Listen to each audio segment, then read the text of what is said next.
I think, again, I'm going to focus in on where we're wasting money, and so I think that there's just, from an operational standpoint, the approach that I've talked to you about with Muni operators is just as relevant for people that are PCOs, and so obviously we have a situation where I'm not looking to bleed San Franciscans or people that visit and shop and dine here, but we do need parking and traffic enforcement. And I can tell you that I get calls from people along 3rd Street that they can't see a parking ticket written, that they don't, that they see that there are problems that are associated with the fact that there is no enforcement in a lot of areas around 3rd Street. So what does that mean? And I experienced this more than a decade ago when I ran neighborhood services. If the word is out that you don't get cited for not moving on street cleaning, you're not going to move on street cleaning. And so I think that we need to have sort of balanced services provided throughout. But I'm definitely going to look to give Muni the money that it needs to be successful. I think that it is really the litmus test that most San Franciscans judge our city by. And a lot of people love Muni in the city. They do appreciate how accessible it is, how it can get them so many different places. I mean, there is a lot of affection there, and I think that we can build the brand. One of the crazy things I want to do is you look at how buses get wrapped for advertising, and I think people are pretty inured to that. They're not very excited. You kind of look and you go, oh yeah, you don't even pay attention to what the wrap is anymore. I would love to work with Virgin America and wrap the inside of the 14 Mission. I'd like to really go in and take the inside and give it that sleek white interior with the red and purple lights that make you look so good, and just have it be fun. Take one of the most difficult lines in the system that has the most crime on it, that is the combination of congestion, crime, and passenger conduct is the most difficult. And if you could change that and change people's expectations, I think that you could do a lot. And frankly, we lose people. I mean, there's a reason I stand at the BART station at 24th Street.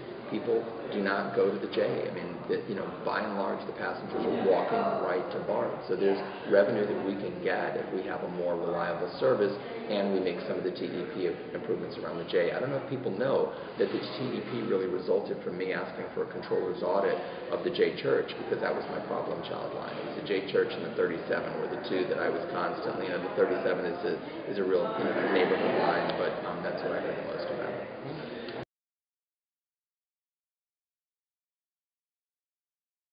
Well, I think that we need to expand rail transit. I think that as much as everyone is focused on a subway to Chinatown, it is also a major connector for people to take that Central Subway and connect to Caltrain. It is going to be a very strong connection, so people can come on all the different streetcar lines and then make a connection and get immediately to Caltrain and not have to take the N and go all the way around the Embarcadero. That is a very lengthy process right now. And I think that, as you know, I mean, look at all the people that are lined up around the city to get on buses, to go to Google and Yahoo and Facebook and all these places. And for the foreseeable future, there's going to continue to be a hub in Silicon Valley, and we have to be able to reach it.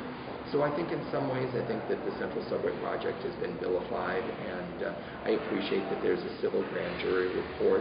The civil grand jury is a group of 18 San Franciscans that come together for 1 or up to 2 years that they can serve, and they focused in on this project and they raised questions about it. I don't think it's a showstopper. I think it's a sign that, yes, there are questions that should be answered, but the reality for me is that the Central Subway Project is also a major factor in the sustainability of Chinatown. I think a lot of white people in San Francisco have forgotten the history of this city. The level of discrimination that took place against Chinese immigrants and Chinese residents in San Francisco is unbelievable. The Chinese Exclusion Act, the inability to immigrate and to have citizenship, the inability to own property in San Francisco, vestiges of that discrimination endured until the 1960s. So for people to be in some fog that they think that Chinese Americans as model minorities and that Chinatown doesn't matter, it matters very much. Our Chinatown in San Francisco is the second most thriving Chinatown in the United States, and people from around the world come there. And we have the Chinese Historical Society, we have the Chinese Cultural Center, we have organizations that people come from around San Francisco to make a connection to the Chinese 6 companies. And I absolutely Can you imagine me not wanting to have rail transit access to Castro? Of course, it's a vital part of what makes our neighborhood thrive here, and I want to preserve the gay identity, recognizing that we are a pluralistic neighborhood and have always had straight people in there. But I think the LGBT identity of the Castro is something that needs to be sustained and needs to be continued for the identity of our city. And I think that Chinatown is the same way.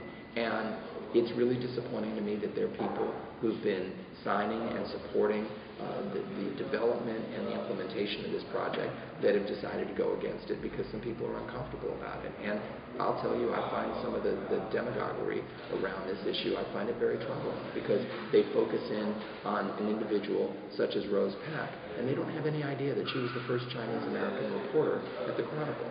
This is a woman who has endured tremendous discrimination and adversity, like a lot of Chinese residents of our city have. And you can argue that you don't like the political choices she makes, but she has every right, such as anybody else in this town, and she fights for her community, and she fights for organizations that she believes serves the community, and that's her right. Why is it that she gets vilified when there are tons of major players on the San Francisco political landscape?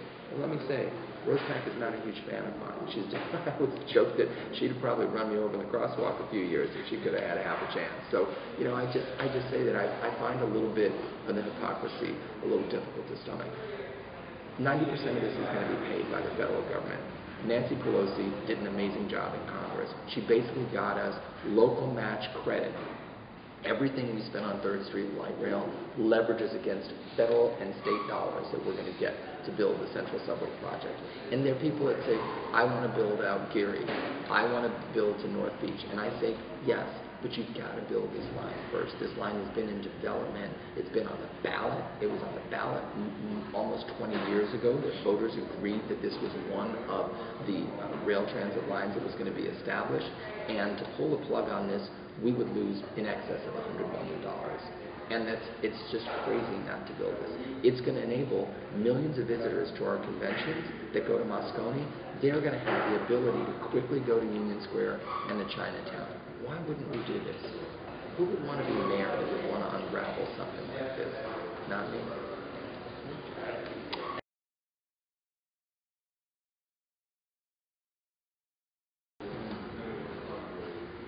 I'd like to do the T, because I love that the T goes from the Castro to the Bayview, and so there's a very strong gay side to me and a very strong black side to me, so it goes to Bayview and to Biz Valley, so I love it.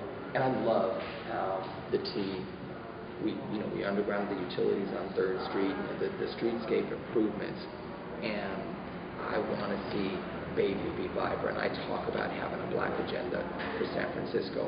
We're down to 6% African American population. We need to build black businesses on 3rd Street.